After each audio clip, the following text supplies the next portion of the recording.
Hello, everyone, and thank you so much for joining me tonight to take a look at artwork by two remarkable sculptors, Evelyn Beatrice Longman and her teacher, mentor, and close personal friend, Daniel Chester French. Thank you to Kira for inviting me to give this talk, and thank you also to the Milne Library for hosting it. I'm grateful to be able to do this again. I gave a talk last year, which was really fun. I recently wrote about Longman and French for Fine Art Connoisseur magazine. As I was writing the article, I realized I just couldn't do justice to the connection between the two artists in just a few pages.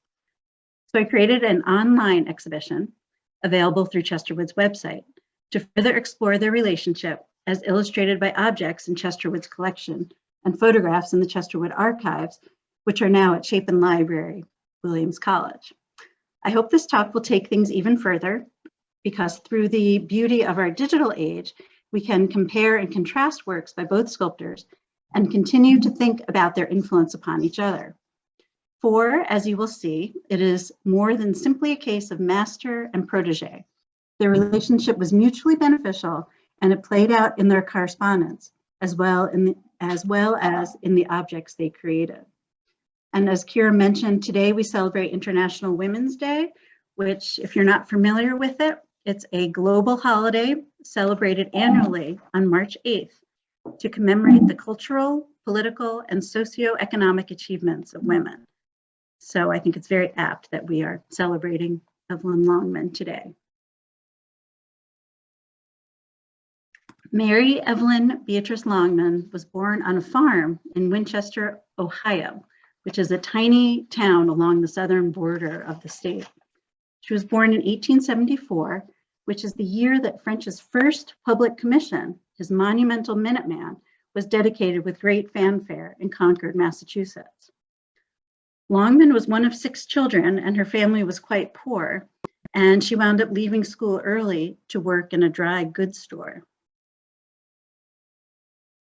5 years later, at the age of 19, she visited the 1893 World's Columbian Exposition in Chicago, where attractions ranged from the very first Ferris wheel to a multinational midway plaisance. The Central Fairgrounds featured a court of honor with classicizing white plaster buildings surrounding a grand basin. At the center stood French's colossal statue of the Republic, an allegorical figure representing the United States. Also to be admired by fairgoers were works by other sculptors of the day: Carl Bitter, Frederick McMonnies, Alexander Proctor, and Augustus SaintGudens, as well as works by female sculptors working under Chicago artist Lorado Taft, who were dubbed White Rabbits for their collective ability to nimbly ascend and descend the necessary ladders as they were working on sculpture, all the while covered in white plaster dust. The term white rabbits may also have been coined by the architect of the fair, Daniel Burnham. Lorado Taft had been working on the architectural adornments for the World's Fair buildings, but as opening day grew near, he realized that he would not be able to complete the decorations in time. Since all the male sculptors he had in mind, like Daniel Chester French, were employed elsewhere, he asked Burnham if he could use female assistants, which was unheard of at that time. Burnham's reply was that Taft could, quote, hire anyone, even white rabbits, if they can get the work done. So Taft brought in his many qualified female students from the Art Institute of Chicago, and they were thereby known as the White Rabbits, and you can see them at work here. Longman viewed all of the sculpture at the fair by men and women inside the buildings, as well as adorning the great public spaces outdoors, and it prompted her to say to herself, I could do such things if I had the chance. She wanted to be one of Taft's White Rabbits, or even more ambitiously, to work on the same level as male sculptors. After attending college in Michigan for a year, she sent photos of some of her clay models to Lorado Taft, due to his reputation for working with female sculptors. He liked her work and arranged for a job for Longman to help her pay tuition, and she came to Chicago to study anatomy, drawing, and sculpture at the School of the Art Institute of Chicago, where she earned her diploma for a 4-year course of study in only 2 years. I apologize if you can hear my cat moaning in the background. She then decided to go to New York, and she arrived in the city with about $40 in her pocket, along with precious letters of recommendation. She found work in the studios of Herman Atkins McNeil and Isidore Conti, who were working on commissions for the upcoming Pan American Exposition in Buffalo. And she moved into a studio at 11 East 14th Street. And because Isidore Conti is not exactly a household name, I wanted to show you two works by him that he contributed to the Pan American Exposition, and perhaps Longman helped with some of the work. By this time, Daniel Chester French's career was in full swing, and although he used few assistants to begin with and hadn't ever employed a woman, Longman went to his New York studio in December 1900. Luckily, she had a letter of introduction from French's brother, William Merchant Richardson French, the director of the Art Institute of Chicago and a friend of Laredo Taft. French's wife, Mary, later recalled, Evelyn Longman wore a gray hat with a curling feather down over her ear with the dark eyes beneath. She took Mr. French's eye quite as much as the reputation she had already acquired as to talent. At the time, French was working on bronze doors for the Boston Public Library, and he was struggling with the lettering. And it's hard to see in this photograph, but at the bottom of these very shallow bas-reliefs is a lot of lettering. And he did not, that was not his favorite part of sculpture. And Longman said to him, then let me do them for you. It is a task I greatly enjoy. And French's daughter, Margaret, in her biography of her father, Journey into Fame, later wrote, she did it beautifully and stayed on to do more. So thus began French and Longman's work together, which evolved into a mutually beneficial professional relationship, as well as a deep and long-lasting personal friendship. Longman became French's only female studio assistant, as well as a beloved member of the extended French family. French invited her to come to Chesterwood, his summer estate in Stockbridge, Massachusetts, and they worked alongside each other in his studio, which you see at the right, during the summers from 1902 to about 1904. Not only did French take Longman under his artistic wing, but she was completely enveloped into the social fabric of Chesterwood, going on picnics and boat rides and enjoying evenings of charades and music in the studio. Longman was considered a second daughter, and she was like a sister to French's young daughter, Margaret. Here you can see Longman seated on a hillside after a picnic at Chesterwood. And if you look closely, right behind her, that's Daniel Chester French with his hands clasped around his knees. As she started out, Longman found willing subjects among the French family and modeled portraits of French's daughter, Margaret, and his niece, Louise. Longman later recalled, one day when I was at work, French came in. I was doing the bust of Louise French and said, make the concaves bigger, write it large on the wall. That moment, I think I saw real sculpture for the first time, and my work changed from that moment, technically. French treasured Longman's portrait of Margaret and displayed it on a mantle in his New York City townhouse and later in the front hallway at Chesterwood. As chairman of the Metropolitan Museum's Committee on Sculpture, he later orchestrated the loan of Louise, which is at right, the museum's 1918 Exhibition of American Sculpture, and in 1920 oversaw the purchase of the portrait directly from Longman. It is now on view in the Met's Luce Study Center. So the next time you go to New York, you should go take a look. A few years later, Longman made a second portrait of Margaret French, now a young adult, likening her to a bacchante, a follower of Bacchus, the Roman god of wine and pleasure. The metaphor was apt, as Margaret was at the center of the Stockbridge social scene. She attracted throngs of young people to visit, and she hosted lively dinners, dances, and costume parties. For this portrait, Longman adopted an active and realistic style to successfully capture Margaret's vibrant and fun-loving spirit. In 1928, Longman gave French a bronze version of the bacchante, to which he replied, I am quite overpowered by the splendor of your gift, and also I am very much delighted. You know how much I have always admired the head, both as a triumph in sculpture and as a charming transcript of Margaret, but I had not aspired to having a bronze of it. And that is Margaret on the right in a photograph with two friends. And you can see just how vivacious her spirit is. French employed Longman as a studio assistant. He needed the help as he was working on about 20 different projects during the 3 years she was with him. He employed other assistants to make plaster casts, prepare armatures, and whatever else was needed in a busy studio. We don't know exactly on which projects she assisted in these early years, but we do know she took care of lettering and other various tasks, such as finishing of the wax on bronze statuettes. In 1904, Longman established her own sculpture studio, and victory for the St. Louis, Louisiana Purchase Exposition marked her large-scale sculpture debut. And I show you a photograph on the left, and there's a photograph on the right from the Louisiana Purchase Exposition. And you can't see it, but the work was put at the very top of that building, which is Festival Hall. It was deemed so excellent in invention and technique that it was given the place of honor on the top of the fair centerpiece building, which I said was Festival Hall, and it earned her a silver medal. The work was groundbreaking in that it depicted victory as a male. Usually allegorical figures, especially victory, were female. And I show you half of a Victorian photo card that I actually just found over the weekend. There are those photo cards where you put them in like a photo stereo opticon, and then they become 3D when you look at them together. And I was so excited to find this in a antique shop in Concord. So I wanted to share that.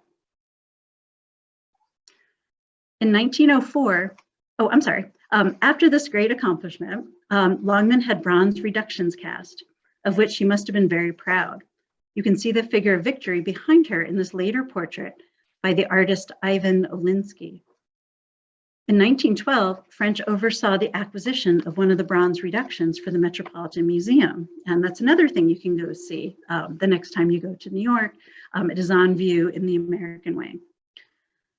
French showered Longman with professional encouragement, and in return, he requested her honest advice. The same year as her triumph in St. Louis, he wrote to Longman, thanking her for her comments on his commission for Columbia University. I can't tell you how much I appreciate the kind things you say about my alma mater. It was very sweet of you to reassure me, and I needed it. We don't normally think of the wildly successful French as needing encouragement, but he sought it repeatedly from Longman. Little is known about Longman's 1905 John Ansley Story Memorial in Lowell, Massachusetts. The bronze plaque depicts a heavily shrouded female figure, symbolic of death. She holds her finger to her lips in a gesture of silence. The poppies in her lap symbolize eternal sleep, and from her left hand, you can see it if you look closely, dangles a key to unlock the door of heaven. Longman's shrouded figure brings to mind works by French that she certainly knew. The Angel of Death from the Millmore Memorial, which is at the center of the screen, as well as his figure of Aaron for the John Boyle O'Reilly Memorial, which is at the right.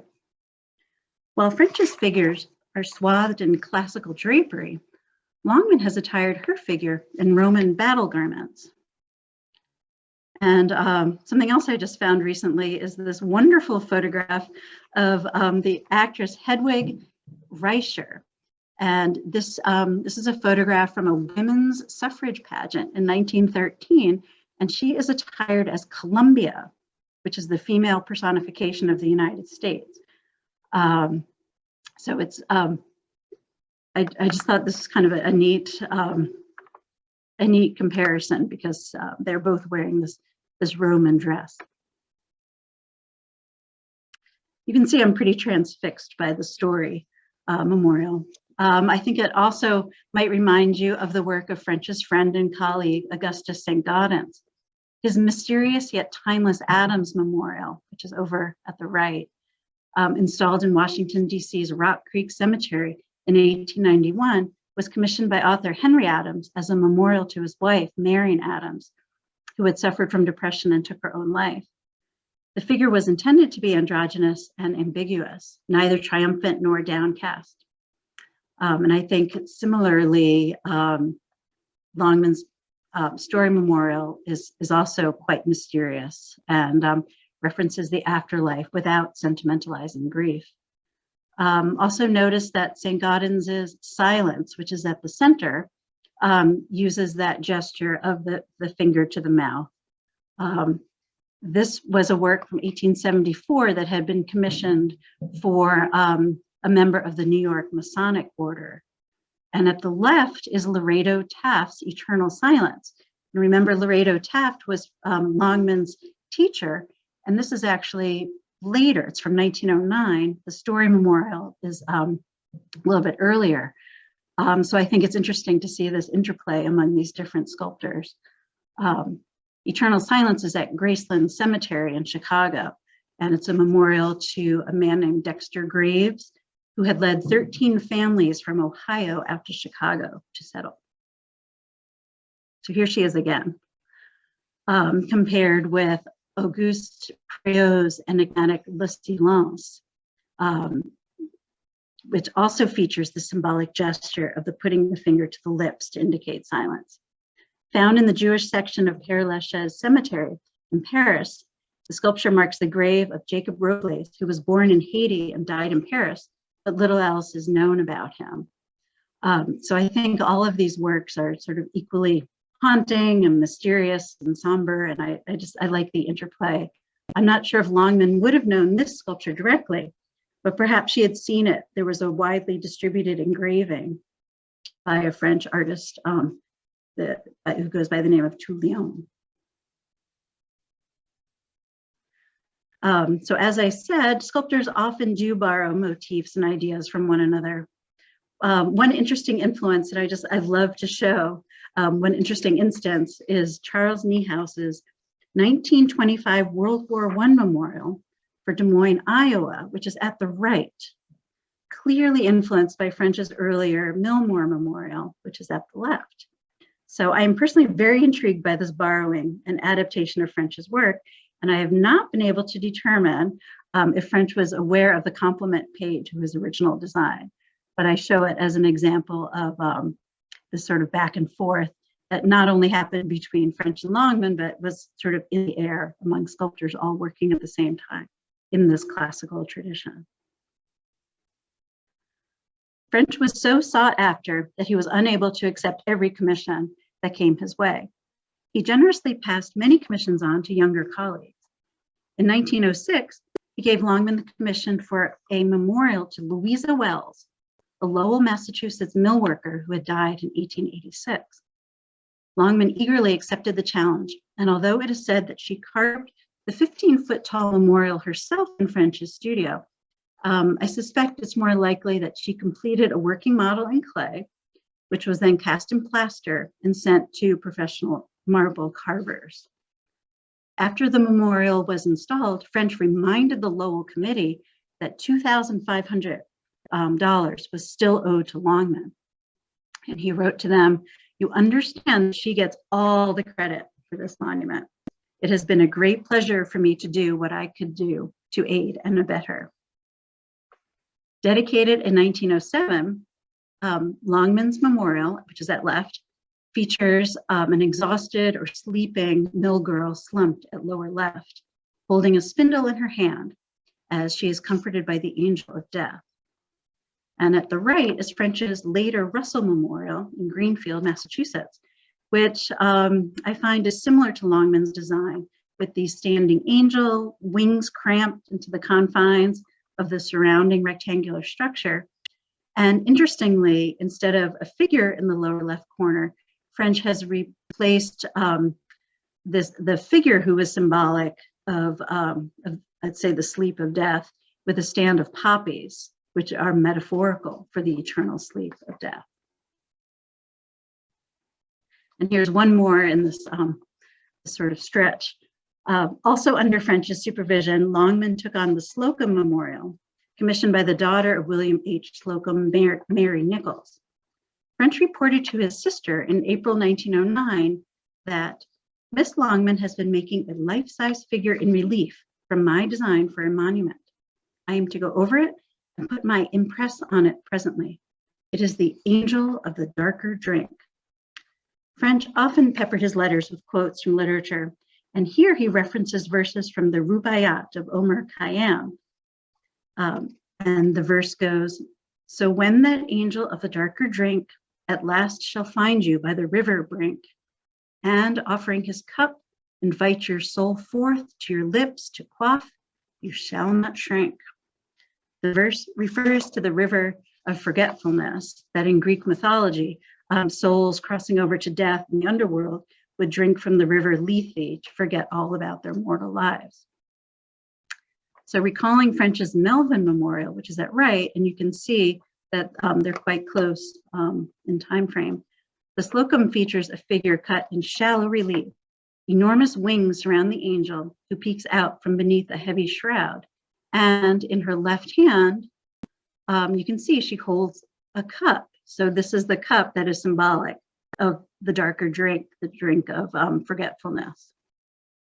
Although the two memorials are similar, Longman's angel seems, I think it's flatter and more flush with the plane of the block, while French's Morning Victory seems ready to break free. Her right elbow and hand holding a branch have already broken the plane, with the rest of her seemingly to follow. French kept track of his commissions, expenses, and payments in his very detailed account book, which is now in the Chesterwood archives at Williams College. In it, he recorded that the amount of the contract for the Slocum was $6,000, with $2,000 to be paid to Evelyn Beatrice Longman. From the $6,000 also came payments for carvers, transportation, and other costs incurred. So you can see that Longman received the highest proportion of the commission. In May 1908, Frank Faxon of Kansas City asked French to sculpt a portrait of his 6-year-old daughter, Frances. Unable to accept the commission, French wrote back, "I really know of no one man or woman in the country who would be likely to give you as satisfactory a result as Miss Longman." A photo from the Chesterwood archives at Wright shows Longman working on the portrait in a temporary studio in the Faxon home. The completed marble portrait is now in a private collection, and a tinted plaster is at the Wadsworth Athenaeum in Hartford, Connecticut. Unfortunately, the last time I went to the Athenaeum a couple of months ago, it was not on view. Longman was quite successful in capturing the placid expression of young Frances, as well as her posture, her charming curls, and her little slight shoulders. Longman would go on to create many other images of children, including the Youth Eternal Fountain, which is at center, with 3 charming and lifelike toddlers, replete with pudgy bellies and rippled thighs. An allegorical nude titled The Future, the left, which won the prize for the best work of art exhibited by a woman at the National Academy of Design's annual exhibition, was very, French was very interested in this work. And in 1925, he tried to acquire it for the Metropolitan Museum, where he was a trustee and chairman of the sculpture committee. But his efforts to acquire this work for the Metropolitan Museum were rebuffed, and it is now in the collection of the Parthenon in Nashville, Tennessee. And those of you who haven't visited it, I recommend the next time you go to Nashville to take a look. It's a reproduction of the Parthenon of ancient Greece, and they have an art collection and a copy of the Athena, which is quite interesting to see. At far right is a portrait of a young girl for a memorial to Hollis Burke Frisell, second president of the historically Black Hampton University.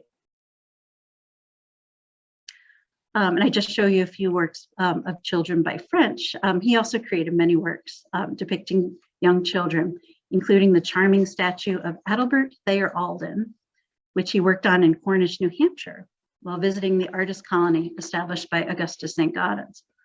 French's daughter Margaret modeled for the kneeling child for the Clark Memorial, which is all the way at the right, and it's at Forest Hill Cemetery outside Boston. as well as for the newcomer fountain for Emmanuel Episcopal Church in Baltimore. And I'm sorry to keep making travel recommendations, but as we're coming out of COVID, hopefully we're traveling a little bit more. And last summer we did drive through Baltimore, and I made my whole family stop at this at the Episcopal Church in Baltimore so we could go see this work, and it is truly worth the side visit to Baltimore. Around this time, Longman was selected in a blind competition at 32 entrants to create a set of doors for the chapel of the United States Naval Academy in Annapolis, Maryland. Although French chaired the selection committee, he had no prior knowledge of Longman's submission, as she would always cover up her model when French visited her studio. And he swore after the award was made, "I did not even recognize Miss Longman's work myself, though I am very familiar with it." The donor of the funds for the doors sent Longman to Italy so she could learn more about bronze casting. As she was setting off, French wrote to Longman, "You have earned the right to your enjoyment. You have been the industrious apprentice, and you merit all you have won of honor and fortune and happiness. I have come to lean on you so hard to trust your judgment about my work, and more than all, your high ideals and inspirations and your buoyant enthusiasm are such an inspiration to me. Help me as I will try to help you up to the top of Parnassus." Invoking the Greek mountain where the Muses resided, French also admits that not only will he help Longman to the pinnacle, but that he needs her help to reach it as well. French assisted Longman through the final steps of the Annapolis Commission, traveling with her to Rhode Island to inspect the bronze cast. Upon the completion of the doors, French wrote to chapel architect Ernest Flagg that he was impressed by the great beauty of the work that Miss Longman has done. "I know of no one else in the country who could have done this work better, if indeed as well." Longman's time in Italy can be seen in her design for the doors. You can see she references Michelangelo's Sistine ceiling in these central panels. And I show you at the left, the prophet Jeremiah from the Sistine ceiling. And he sort of loosely corresponds with the figure of science. I think you can see the resemblance. And even more so, Michelangelo's Delphic Sibyl for the figure representing patriotism. French wrote to his brother in 1909, perhaps countering criticism that stemmed from these similarities. "I suppose Miss Longman's figure in the doors does in a way recall the Delphic Sibyl, but I've no doubt that it was an unconscious celebration and due to admiration and study of Michelangelo's work. I do not regard it as too close an adaptation." Longman's first collaboration with French had been on the lettering for the bronze doors for the Boston Public Library. With the Naval Chapel doors, she firmly established her reputation as a professional in her own right. Winning a competition against a group of men, judged by men, for male institution, Longman proved that she was in the same league as her male colleagues. Longman created another set of bronze doors for the library at Wellesley College. Again, she pays tribute to classical and Renaissance sources. A bearded, godlike male figure alongside a loving mother protecting her frightened child.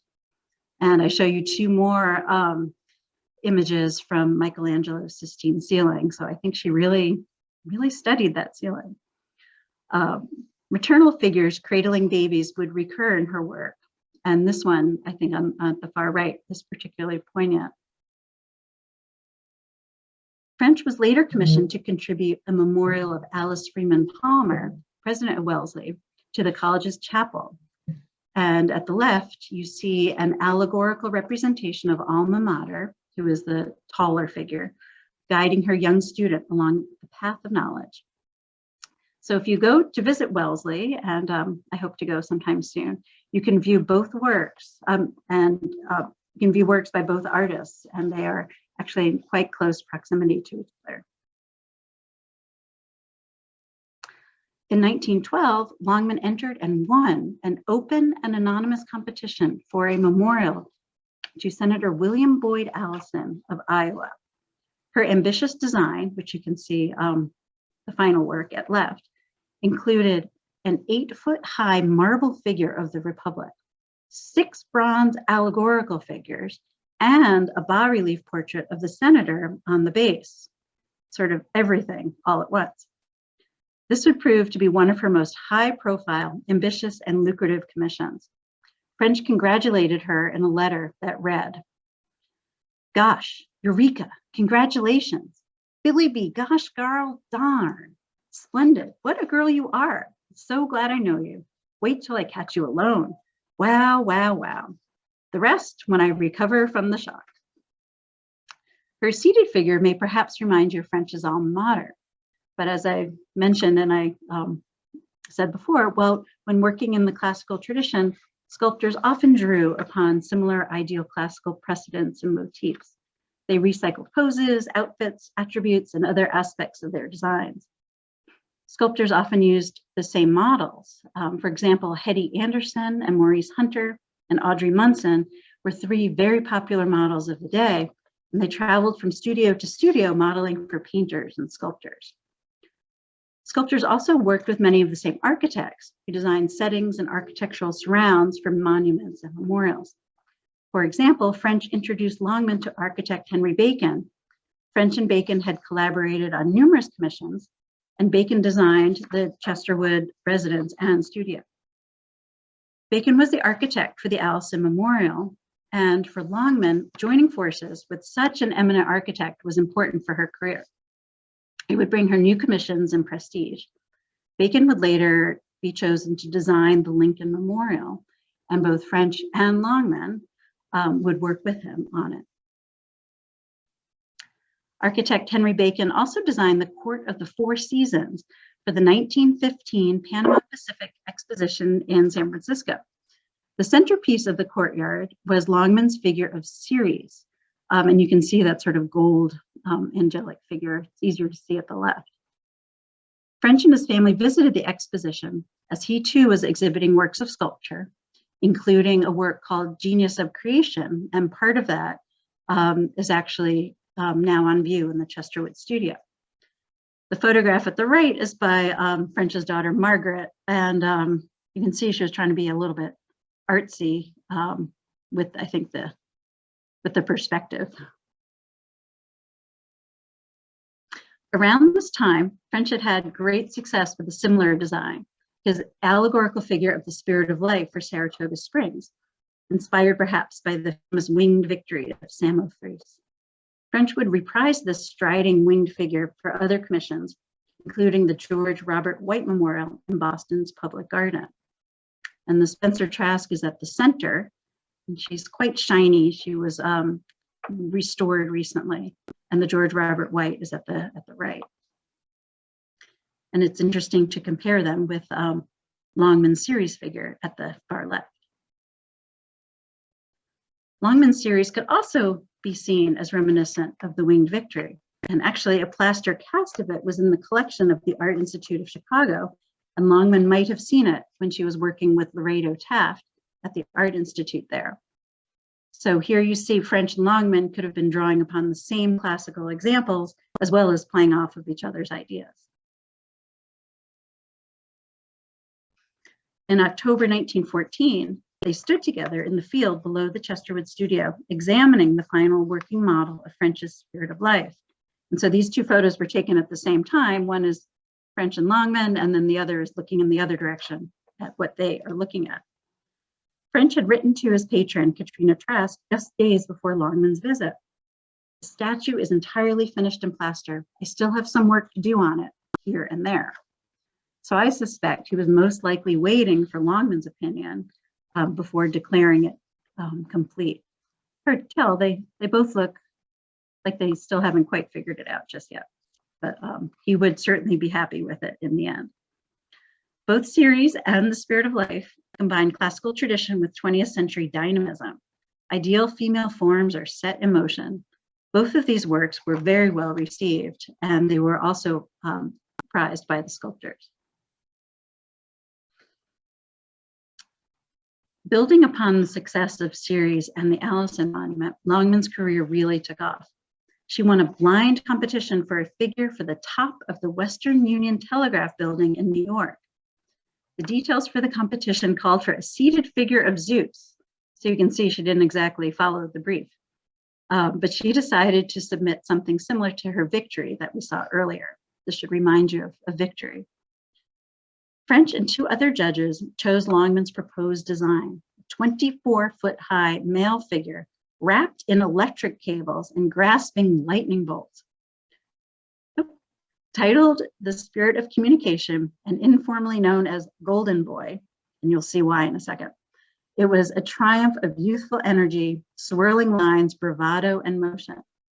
French wrote to fellow judge, architect William Wells Bosworth in November 1916 that he considered it to be one of the very best things of the kind I have ever seen.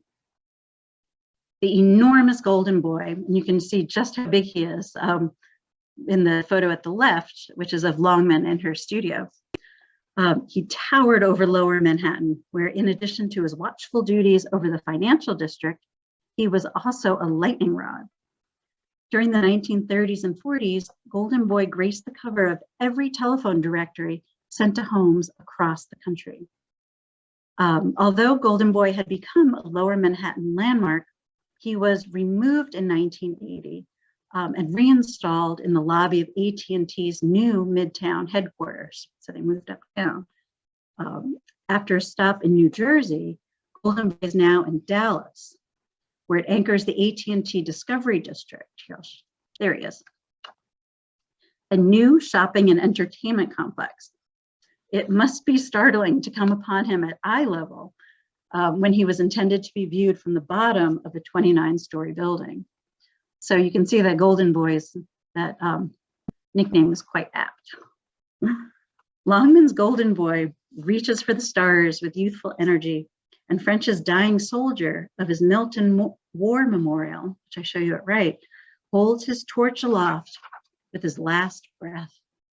Both sculptors have produced heroic male nudes with strong physiques and allegorical significance. French's doomed soldier recalls Michelangelo's dying slave, while Longman's more joyous Golden Boy is triumphant, recalling Renaissance sculptures of Perseus having slayed Medusa. While Golden Boy's thunderbolts reference the Greek god Zeus, his message is the modern force of electricity, and his supercharged, uplifted wings represent the speed and supernatural quality of electricity. French's dying figure is only partially nude. You can see that there's a conveniently placed bit of drapery. However, Longman's Golden Boy is quite blatantly nude. It's hard to see in this photograph, but he is. A stylized 20th century toga does not hide anything. And the long electric cable can be seen as an unblushing reference to the virile power of electricity. So I think here we see that Longman pushes past what she has learned from her mentor. Younger, bolder, and much more adventurous, she created an image of modernity that also became a corporate icon. I need to go to Dallas to go see this. In June 1916, at work in his studio on the commission for the seated Abraham Lincoln for the Lincoln Memorial in Washington, D.C., French begged Longman's assistance. He wrote, "Listen to me, I need you and I want you. Not because you are a charming lady, but because you are a sculptor. Now I have sawed Lincoln in two, and I've been trying him with different lengths of body, and I find I can't decide what is best by myself. In fact, as I have said, I need your critical eye to help me to a decision, and the decision must be made before Monday." French leaned heavily upon Longman, as I just read, and at times I do think he sounds quite frantic and almost a little bit desperate. Longman also advised architect Henry Bacon on the design of the memorial, and she contributed sculpted eagles, double wreaths, and inscriptions of Lincoln's speeches to the final work. Money had actually run out as they were building it.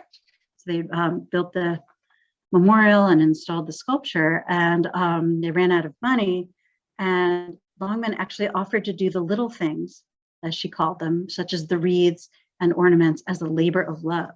So remember that the next time you visit the Lincoln Memorial. She accompanied French and Bacon on trips to view the construction, and following the 1922 dedication, she went along on various other trips to inspect proposed changes to the lighting. French felt badly that she had caught pneumonia after one of the journeys, and he wrote to her in March 1927, "Although it was a heavy price to pay for it, I hope it will eventually give you some satisfaction to know that you did me so great a service, and that your knowledge and your advice and your thoroughness gave me the backing to get things right. I am afraid that without you, I should have let things go short of perfection. I am sure it will be a source of pleasure too, to have had a hand in saving the life of my statue, for that is about what the new lighting has done for it." So another thing to remember when you go down to see the Lincoln, that it's not only a masterpiece by French and the marble carvers, the Piccirilli brothers, but Longman certainly had a hand in it as well. Around this time, French sculpted Immortal Love, which you see at the right, which I can't help but think pays tribute to Longman's earlier L'Amour, itself an homage to Auguste Rodin's well-known Kiss from about 1882. L'Amour had been shown at the 1915 Panama Pacific Exposition, where it won accolades from the critics for its elevation above blatant eroticism, for its purity of emotion, tenderness, and the fidelity of its poignant pose. Though a nude couple was an uncommon subject for female artists at the time, Longman's depiction of pure love of man for woman won her praise. French's Immortal Love on the right seems to me a little less mutual. It seems that the sort of lusty, overbearing angel ravishing the young woman shows us more of an uneven balance of power.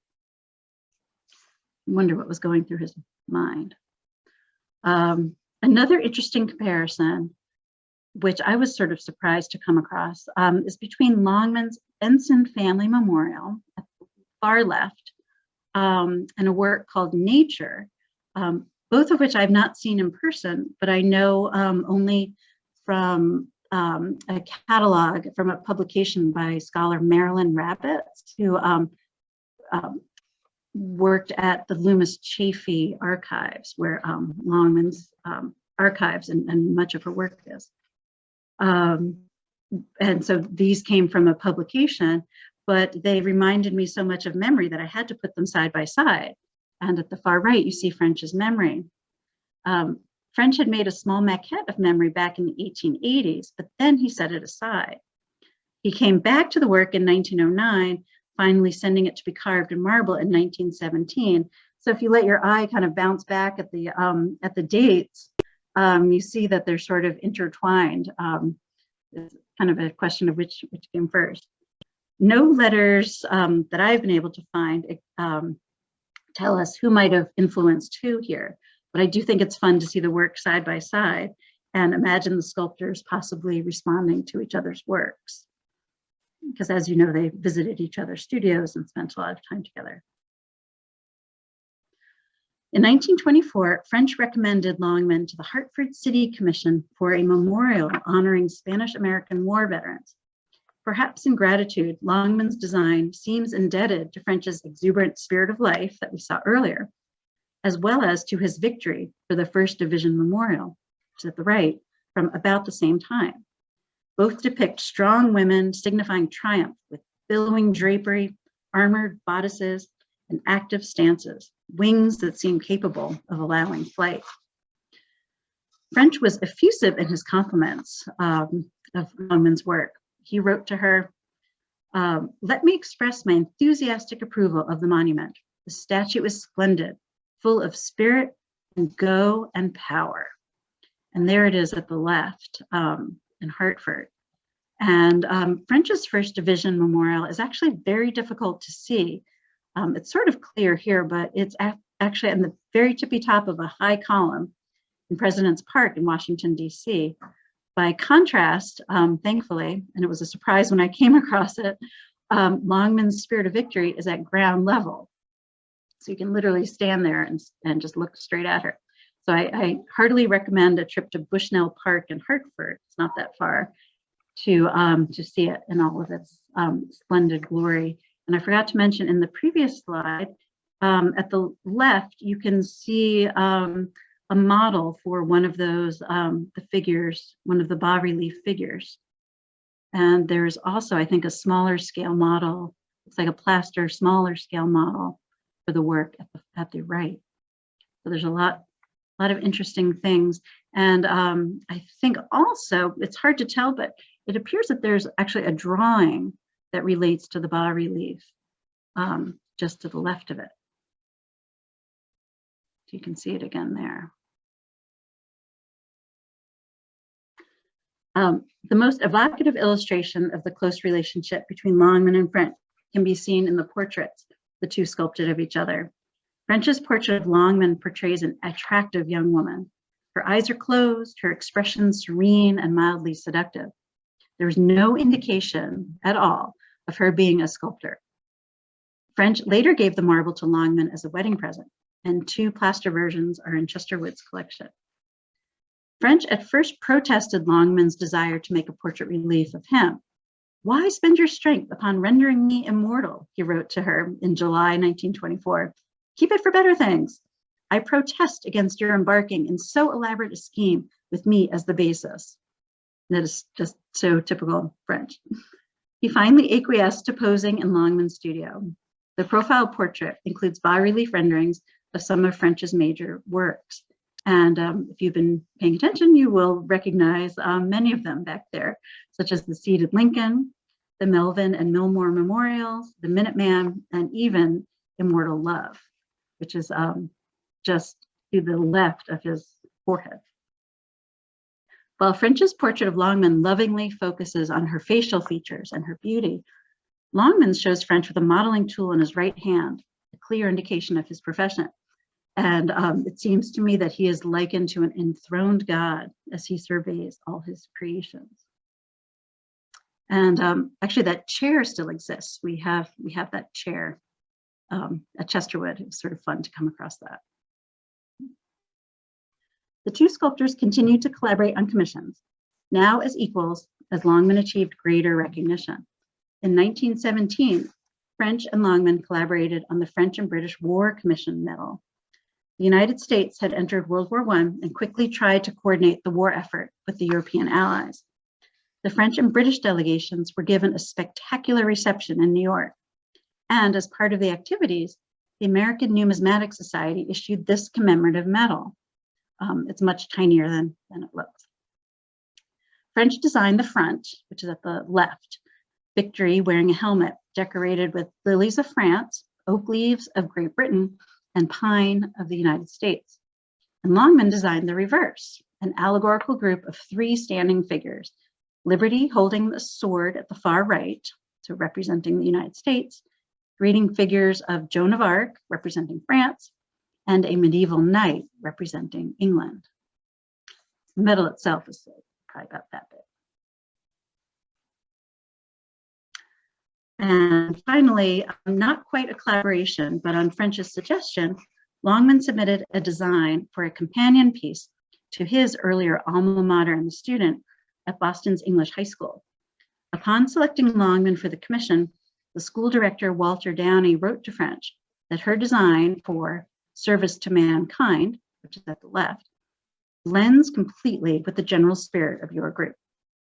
Completed in 1931, Longman's work complements French's as they both exhort students towards a life of honor and achievement.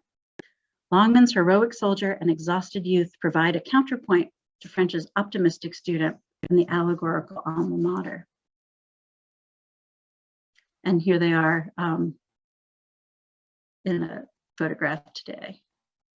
It's kind of a lot going on there, but I'd love to go see them in person. Longman was considered part of the French family, as her relatives lived far off in the Midwest in Canada. Along with summer visits to Chesterwood, even after she had established her own studio, she attended the French family's annual Christmas Eve dinners in New York, during which poems were recited, songs sung, and gifts exchanged. One year, French penned a verse in her honor. Sweet Evelyn had a flock of geese or ganders all in tow, and everywhere that Evelyn went, the ganders went also. Longman loved Christmas with the French family. And she later recalled what a festive place it was and how beautifully French and Peggy, French's daughter, decorated the studio and the big table. In 1919, Longman became the first woman sculptor elected to full membership in the prestigious National Academy of Design. French had backed her candidacy and had solicited the support of others as well. Around this time, Longman was hired by Nathaniel Batchelder, headmaster of the Loomis Institute, now Loomis Chaffee School in Windsor, Connecticut, to sculpt a memorial to his late wife. She had died giving birth to their first child. He had seen Longman's L'Amour, which I showed you earlier, which spoke to him of commitment, tenderness, and ideal love. He tracked her down, and during the consultations for the memorial, the two fell in love and were soon engaged. And Batchelder always said that he fell in love with her work first. In October 1919, Margaret French wrote to her own future husband, Pencresson, "Beatrice Longman was here with her fiance. She is so happy, and he really seems pure gold. It is such fun planning the details of her wedding. It will be up here at Chesterwood next spring, as she has no family in this part of the world." Her wedding was held in June the following year. French and his wife issued the invitations and hosted the event at Chesterwood. French designed all the decorations, and Margaret French was maid of honor. So at the lower left, you can see Margaret in the little floofy hat with the feather. French proudly reported to a friend, Evelyn was married in the little glade in the woods where the stone steps are, just off the garden, and it was the prettiest thing that ever was. After her wedding, Longman built a new studio in Windsor, Connecticut, so by Loomis Chaffee School, much in the style of Chesterwood, and she named it Chislehurst on Farmington. I hear that today it's a girls' dorm. I was hoping to visit it, but I'm not sure what you can see now. And she continued with her sculpture career. In April 1921, returning from abroad, French wrote to Longman that he was crazy to see you, to tell you of the wonderful and foolish things that I have done, and to enthuse over your new studio and all the things you will have to show me.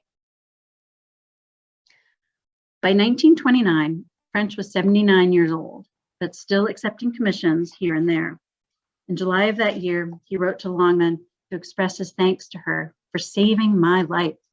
Really, I can't tell you how much you helped me with my 5 brothers, not only in specific criticisms and suggestions, but by your approval of my work and your enthusiasm. And especially for your enthusiasm in general, and particularly for my column scheme. Longman provided valuable encouragement, which when French had encountered difficulty with his design for the Ball Brothers Memorial, you can see that at the left, and it eventually included 5 Corinthian columns surrounding an allegorical figure of beneficence, another one of those variations on the spirit of life. French continued to update Longman on his work, even as he was nearing the end of his life. In July 1930, he wrote to Longman about his ideal nude figure of Andromeda. "Now I am daily sketching from New York an enlargement of Andromeda. Do you recall the sketch? It seems rather absurd for an old thing like me to be making such an ambitious image, and if there were a chance of my ever being any younger, I would wait." Arriving at Chesterwood for what would be his last summer, French wrote excitedly to Longman in June 1931, "Nothing doing in the studio for the first summer in its history, but Andromeda is expected presently in marble." In July, he cheerily requested, "Do come over." French worked on Andromeda up until his death that October, and the marble is still in the Chesterwood studio today. In 1945, as Margaret French Cresson was working on her biography of her father, Longman sent along a package of French's letters, prefaced with her own thoughts. He saw so clearly what was good in both the work and character of his fellow men that his own beautiful soul magnified it. French and Longman's sculpture and correspondence detail a platonic love story. He addressed her as "La mia cara scultrice," my dear sculptress, and called her a dear and a jewel and a treasure and everything that's nice. She admitted to Margaret that she found him godlike, and we clearly saw that in her sculpted portrait of him. Longman died in 1954, not quite 80 years old. It is said that her husband scattered her ashes at Chesterwood. It is a lovely thought to think that she continues to be a presence there. Longman had arrived at French's doorstep, a penniless young artist, and emerged as one of the nation's foremost sculptors, following not in French's footsteps, but alongside her mentor, colleague, and friend. It's likely that neither would have met with as much success if they hadn't had each other. Looking at their sculpture side by side, we see that theirs is truly a story of collaboration, trust, mutual support, respect, and love. So thank you for joining me today, and I hope you enjoyed learning about Evelyn Beatrice Longman and Daniel Chester French. Please come visit us at Chesterwood this summer. You can check out the website for more information about opening hours, special events, and membership opportunities. So happy International Women's Day, and thank you very much.